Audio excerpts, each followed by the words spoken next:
Hello and welcome back to Rock Records Reviewed. My name's Adam, and for this episode we're going to look at the 7 studio albums recorded by the Eagles. The Eagles, of course, are one of the biggest selling and most successful bands of all time. They formed in 1971 when Texas-born drummer and singer Don Henley met Detroit-born singer and guitarist Glenn Frey. They spent a little bit of time as Linda Ronstadt's backing band before they met Randy Meisner from Poco and Bernie Leadon from the Flying Burrito Brothers and formed the Eagles. They made 6 records throughout the 70s, and then there was a long gap before their 7th album. All the albums are of quite different quality, so I think it's worth paying attention. But let's get straight into it. At number 7, Long Road Out of Eden. This was from 2007. It was the last album they've made together, 28 years after the one that preceded it. You could argue that this is an overproduced, big, bloated deadweight of a record. You could more generously say that it's a mixed bag of slickly produced, sophisticated yacht rock. There are 20 songs here. Barely half of them are that memorable, and only a handful are that good. I think maybe Center of the Universe, It's Your World Now, I Love to See a Woman Dance, the single How Long, which was actually written by J.D. Souther. It also has an army of additional players on it, something the Eagles never needed in the early days. And it has an army of co-producers on it as well. I really get the idea from this record that there were a load of the band's lawyers sitting around in a boardroom arguing about who was going to get the most airtime. It seems a world away from 4 mates sitting around an LA Canyon, a Laurel Canyon living room, getting stoned, writing songs and talking about music. It really doesn't sound very rock and roll to me. But it all sounds perfectly nice, if maybe a little overproduced, but it really isn't what the Eagles and rock and roll is about for me. At number 6, The Long Run from 1979, their 6th album.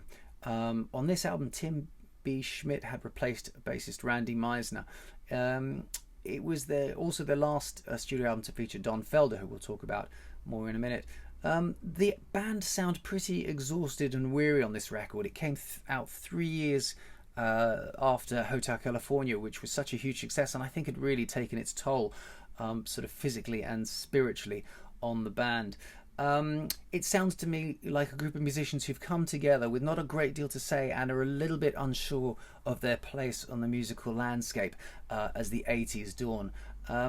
It's got a drum machine on it, which tells you all you need to know, really. The album is salvaged somewhat by Heartache Tonight, which is a great single. I Can't Tell You Why is a lovely ballad. The band always managed to get a lovely ballad onto one of their records. In the City and The Long Run are pretty good songs, but really it falls short, and the 3 years since the preceding album have certainly taken their toll, I think. Number 5 from 1973, Desperado, the band's 2nd album. This was a Glenn Frey idea to make a concept album about the Wild West and about gunfighters, as you can clearly see from the album cover. It was recorded in London with Glyn Johns, who'd worked with Led Zeppelin and the Rolling Stones and The Who. He was very fond of the countryside of the band. He loved the voices and the harmonies coming together.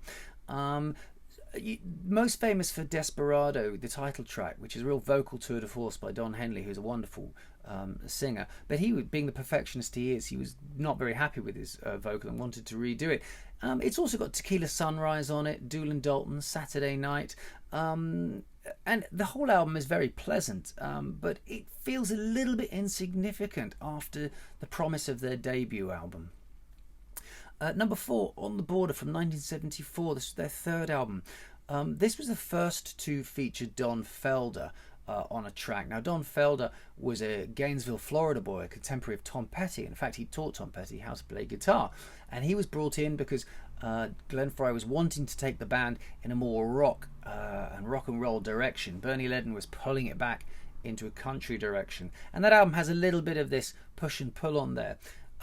It's got Midnight Flyer, Already Gone, James Dean, and their first US number 1, Best of My Love. It's another hugely competent collection of songs, and you can hear the hints of the band going a little bit more electric and rock. But I think there's also a sense of treading water here. They still haven't made that big step up like they can. Number 3, we're going to do One of These Nights from 1975, their fourth album. This was the album, I think, where they did make that big step up. It was their first #1 album in America. It was their last to feature Bernie Leadon. And the sound on this album is a bit darker. Don Henley said that the album was reflective of Watergate and Vietnam, and a lot of the things that were happening in America at the time. It's got Lying Eyes, Take It to the Limit, One of These Nights, all really good songs. They've all got that little bit of darkness to them, as Henley suggested. One of the curious things about this album is it's got Journey of the Saucer on it, which UK listeners will know as the mandolin-led instrumental to the early 80s TV show Hitchhiker's Guide to the Galaxy, which is very strange, and how it ended up being the soundtrack to that TV show, I have no idea. But yes, this was the album where they really had sort of started to sound like they were fulfilling that promise from their early debut album. And sure enough, at #2 from 1972 is that early debut album. Again, bizarrely recorded in London by Glyn Johns. This came out and really set a new standard in accomplished melodic country rock music. It's full of great tunes, legendary tunes. Take It Easy, which they famously co-wrote with their neighbour Jackson Browne. Peaceful Easy Feeling, Witchy Woman. Train Leaves Here This Morning is a lovely Eagles deep cut. David Crosby famously said that the Eagles' music sounded a mile wide but an inch deep. I think that's a little bit unfair. You can kind of see what he's getting at, but it might be a bit unfair. Crosby was always good for a quote, though. It's a great record. It's extremely beautifully sung. It's very, very well played. The Eagles are perfectionists. There's no getting around that. You're not going to hear any of the rough edges that people like Neil Young and maybe even Crosby, Stills and Nash would put into their music. It's certainly, I think, the second stop for people exploring the Eagles who are new to them. But the first stop, and it just has to be, from 1976, their fifth album, Hotel California. This, of course, was a colossal success. It's gone on to sell 42 million copies. I'll repeat that, 42 million copies and rising. It was recorded by Bill Szymczyk at the record plant in LA. This was another concept album. It was meant to reflect the perils of fame, the dark underbelly of the American dream, the loss of innocence, and you can hear that most clearly on, of course, the title track and a track like Life in the Fast Lane. But there's also some real beauty here. Wasted Time is one of their most desperate and beautiful ballads. It's all killer. There's no filler. New Kid in Town, Victim of Love, Try and Love Again. Joe Walsh chips in with one of his really quirky, idiosyncratic songs here with Pretty Maids All in a Row.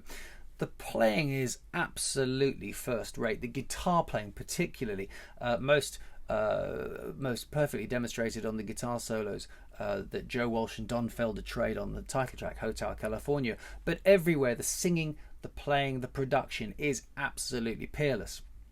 In fact, it set a new standard, I think, for that classic LA West Coast sound. It was all downhill from here in many respects, and not just for the Eagles. And this, you could argue, was one of the real last great rock albums before the anarchy of punk kicked in. But this has certainly got to be the first stop for anybody looking to get into the Eagles. So there you go, a quick one today. I hope you've enjoyed it. I'm sure you don't agree. If you don't, please say so in the comments beneath. And I will see you again very soon for another Rock Records Reviewed. Bye-bye.